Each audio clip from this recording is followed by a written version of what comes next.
జయశంకర్ భూపాలపల్లి జిల్లా వ్యాప్తంగా ప్రైవేటు మరియు ప్రభుత్వ పాఠశాల పునః ప్రారంభమయ్యాయి. ఇందులో భాగంగా మహదేవ్పూర్ మండలంలోని మండల పరిషత్ ప్రాథమిక పాఠశాల కూడా పునః ప్రారంభం చేసినట్లు ఉపాధ్యాయులు తెలిపారు.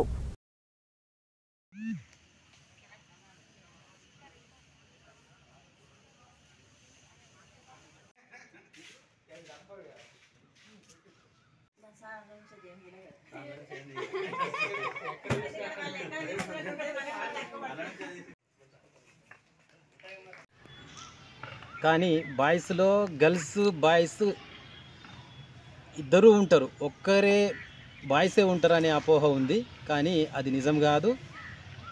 గత సంవత్సరం రిజల్ట్స్ చూసుకుంటే మా పాఠశాలకు ఈ డివిజన్లోనే దాదాపు జిల్లాలే లేని ఫలితాలు మేము సాధించడం జరిగింది.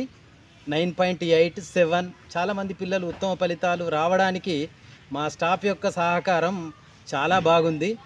అట్లనే 8th క్లాస్ చదివే పిల్లలకు national means come merit scholarship సాధించడానికి కొరకు మా పాఠశాల ఉపాధ్యాయులు చాలా కష్టపడి ఆ స్కాలర్షిప్ రావడానికి దోహదం చేయడం జరిగింది.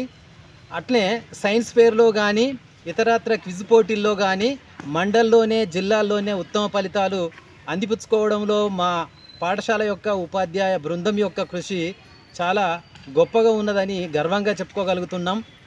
నేడు ప్రైవేటు పాఠశాలకు ధీటుగా అందరూ మెచ్చే విధంగా మిడ్ డే మీల్స్ కానీ వారానికి 3 ఎగ్స్ కానీ పౌష్టికాహారము లోపం జరగకుండా పిల్లల ఆరోగ్యం మీద పట్టింపుతోని మేము మా పాఠశాలలో యోగ సాధన యోగ విద్యను కూడా కొంత వారానికి 2-3 పీరియడ్లు ప్రవేశపెట్టి మేమే దగ్గరుండి చూసుకోవడం అనేది జరుగుతూ ఉంది. పాఠ్యపుస్తకాలు నోట్ పుస్తకాలు సకాలంలో విద్యార్థులందరికీ అందియడానికి సిద్ధంగా ఉన్నాము. శుభ్రత కలిగిన ఆహారాన్ని అందించి వారి యొక్క సమగ్ర అభివృద్ధికి దోహదపడడానికి మేము ముందుంటామని మేము హామీ ఇస్తూ ఎక్కువ సంఖ్యలో మా పాఠశాలకు పిల్లలను జాయిన్ చేయగలరని విద్యాభిమానులను మరియు తల్లిదండ్రులకు మేము ఒక సంకేతం అందించడానికి మాకు ఒక వెన్నుదన్ను ఉండడానికి మాకు సహకారం అందియాలని కోరుకుంటున్నాం.